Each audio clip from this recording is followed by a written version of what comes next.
नमस्कार दोस्तों, मैं भावनी मिश्रा अपने चैनल दिव्याभा क्रिएटिविटी जोन में आप सभी का एक बार फिर से स्वागत करती हूँ।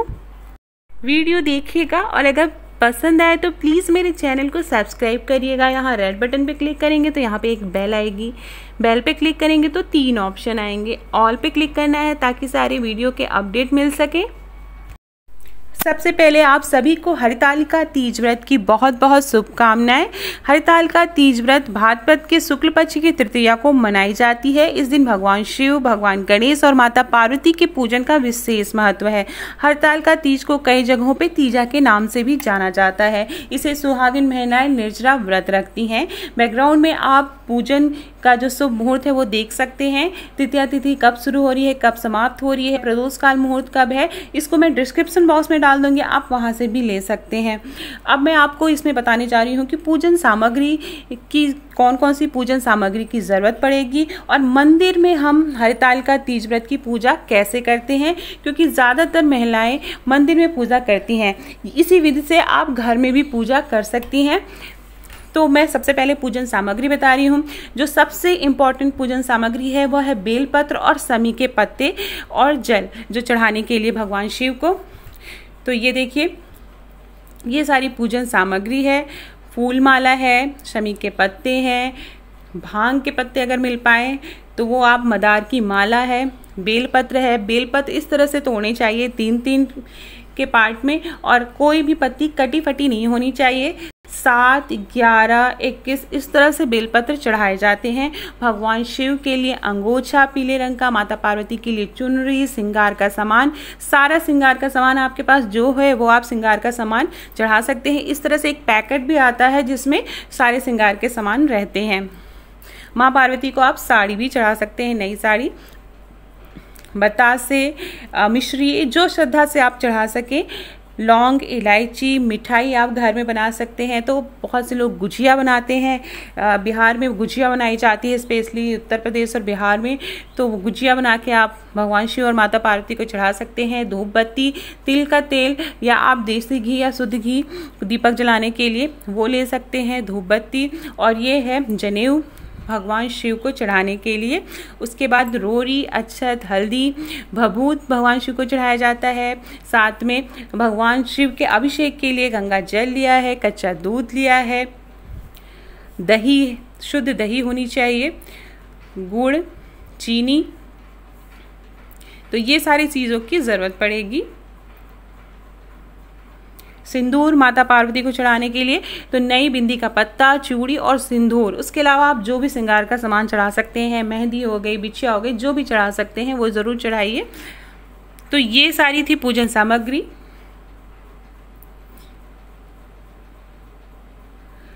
अब मंदिर में पूजा करने के लिए सबसे पहले हम गंगा जल से आचमन करेंगे। चूँकि हम व्रत हैं तो मुंह में पानी नहीं डालना है, बस ओट से लगा के गिरा देना है, हाथ धोना है इस तरह से। उसके बाद सबसे पहले हम भगवान गणेश जी की पूजा करेंगे। सर्वप्रथम गणेश जी की पूजा की जाती है। तो गणेश भगवान को सिंदूर अर्पित किया जाता है, तो भगवान गणेश को सिंदूर अर्पित करेंगे, बेलपत्र अर्पित करेंगे। दुर्वा अगर हो तो आप वो अर्पित करिए, भगवान को फूल अर्पित करेंगे। तो सबसे पहले हम भगवान गणेश जी की पूजा करेंगे। भगवान गणेश जी को जनेऊ चढ़ाएंगे। अब गणेश जी की पूजा करने के बाद भगवान शिव को हम जल चढ़ाएंगे। अच्छी तरह से इस तरह से जल चढ़ाना है। जल चढ़ाने के बाद हम इस तरह से जल चढ़ाएंगे। और ये व्रत निर्जला रखा जाता है, तो जितनी श्रद्धा से आप पूजा करें उतना अच्छा है। इस दिन याद रखना चाहिए, सुबह 4 बजे से पहले उठ के आपको पानी पी लेना है। उसके बाद आपको निर्जला व्रत रखना है और अगले दिन सुबह पानी पिया जाता है। कच्चा दूध चढ़ाएंगे, गाय का दूध अर्पित किया जाता है। भगवान शिव को। तो इस तरह से हम भगवान शिव का अभिषेक करेंगे। मंदिरों में ध्यान रखें, लॉकडाउन चल रहा है और महामारी फैली हुई है, तो अगर आप मंदिर में पूजा करने जाते हैं तो पूजन सामग्री में 2 चीज़ें ज़रूर रखें और बहुत ही इम्पॉर्टेंट है। एक है आप मास्क लगा के पूजा करें और दूसरा सैनिटाइज़र ज़रूर रखें। जब आप पूजा कर लें तो अपने हाथ को सैनिटाइज करना ना भूलें। दही चढ़ाएंगे, गुड़ अर्पित करेंगे, शहद अर्पित करेंगे।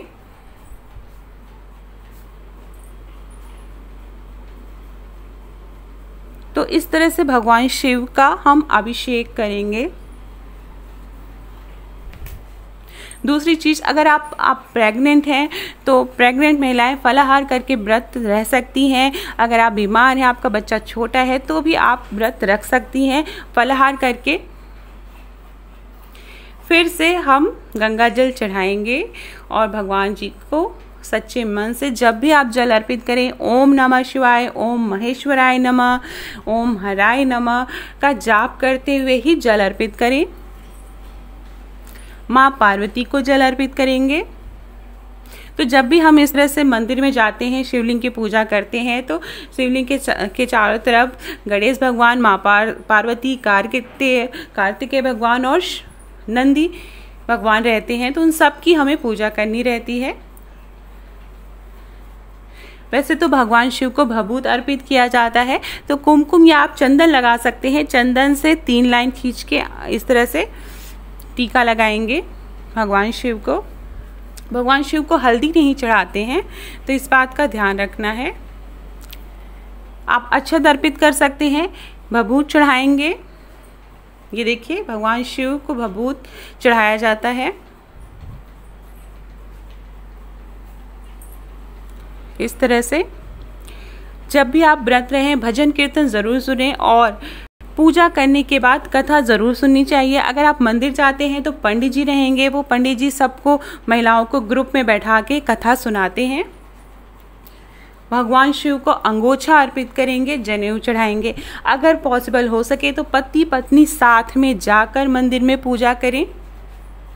फूल अर्पित करेंगे, माला चढ़ाएंगे।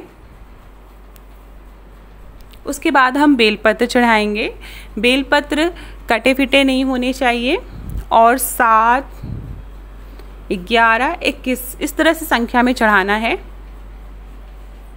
शमी के पत्ते चढ़ाएंगे, मदार की माला चढ़ाएंगे, भांग के पत्ते अगर आपको मिल पाए तो आप वो चढ़ाएंगे, धतूरा चढ़ाएंगे अगर इस मौसम में आपको मिल पाए तो।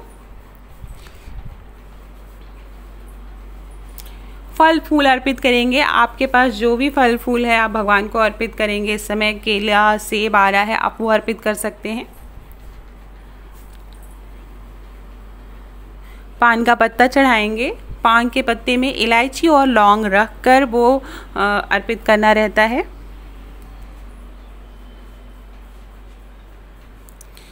इसी तरह आप घर में भी पूजा कर सकते हैं बहुत ही सरल विधि से। अगर आप बाहर नहीं जा पा रहे हैं मंदिर में, तो आप घर में भगवान की फ़ोटो है या मूर्ति है, आप उसकी पूजा करें। जो भी इच्छा है, बहुत ही सरल विधि से आप बेलपत्र चढ़ाएं। बेलपत्र चढ़ाने के बाद घर में आप सबसे पहले गणेश भगवान जी की पूजा करें, उसके बाद माँ भगवान शिव की पूजा करें, फिर माँ पार्वती की पूजा करें, आरती करें और कथा सुनें। तो इस तरह से सरल विधि से भी पूजा की जा सकती है। भगवान को जो भी मीठा, आपके पास कुछ नहीं है तो आप गुड़ चढ़ा सकते हैं, चीनी चढ़ा सकते हैं, भगवान को अर्पित कर सकते हैं, मिश्री चढ़ा सकते हैं। माँ पार्वती की पूजा करेंगे, माँ पार्वती को चुनरी चढ़ाएंगे।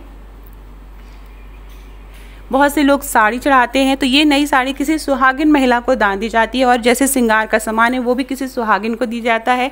पंडित जी की वाइफ है तो पंडिताइन को दिया जाता है, या घर में आप अपनी ननद को दे सकते हैं। तो जो भी किसी भी सुहागिन या ज़रूरतमंद को आप ये दान दे सकते हैं। माँ पार्वती को लाल रंग का फूल चढ़ाएंगे, भगवान शिव को पीले रंग का या सफ़ेद रंग का फूल चढ़ाएंगे।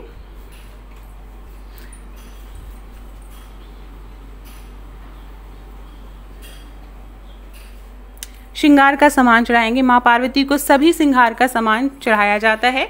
आजकल इस तरह से एक पैकेट बना के आता है जिसमें चूड़ी, बिंदी और सिंदूर, बहुत सारी चीज़ें रहती हैं, तो आप वो चढ़ा सकते हैं। आप अलग अलग खरीद के भी चढ़ा सकते हैं।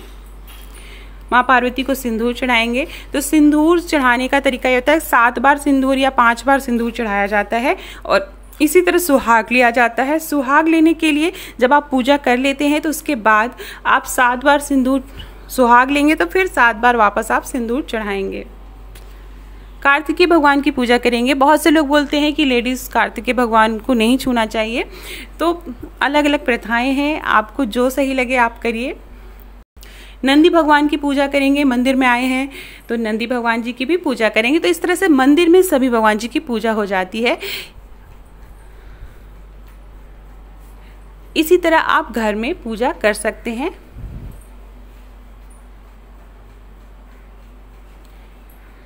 ओम नमः शिवाय, ओम नमः शिवाय, ओम नमः शिवाय। तो सभी भगवान जी को हम फल अर्पित करेंगे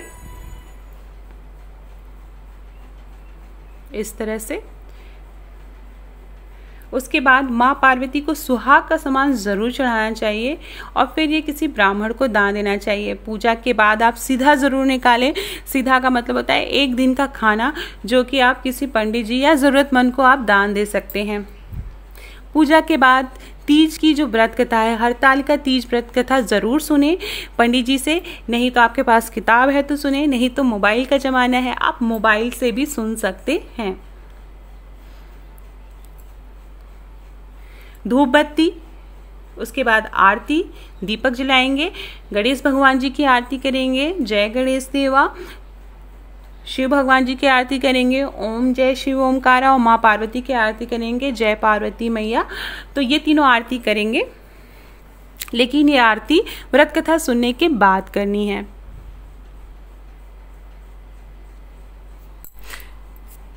जैसा कि मैंने बताया, हरतालिका तीज पर माता पार्वती और भगवान शिव की विधि विधान से पूजा होती है। कुंवारी कन्याएं भी इस व्रत को रहती हैं अच्छा वर पाने के लिए। माता पार्वती ने शंकर भगवान को पति के रूप में पाने के लिए कठोर तप किया था। माता पार्वती के इस तप को देखकर भगवान शिव ने उन्हें दर्शन दिया था और पार्वती जी को अपनी पत्नी के रूप में स्वीकार किया था। इसीलिए तीज का व्रत मनाया जाता है। इसी दिन भगवान शिव प्रसन्न होकर माँ पार्वती को अपने पत्नी के रूप में स्वीकार किया था। उसके बाद इस तरह से एक रक्षा सूत्र लेंगे, जिसे हम माँ पार्वती के साथ इस तरह से रक्षा सूत्र को लपेट देंगे। तो ये हमारी पूजा समाप्त हो जाती है। भगवान शिव से क्षमा प्रार्थना करेंगे, माँ पार्वती से क्षमा प्रार्थना करेंगे कि कोई भूल चूक हो तो माफ़ करें। हम सभी का सौभाग्य अखंड रखें। और वहाँ पे जितने भगवान जी हैं सबकी पूजा करेंगे। और व्रत हमें अगले दिन तोड़ना है। अगले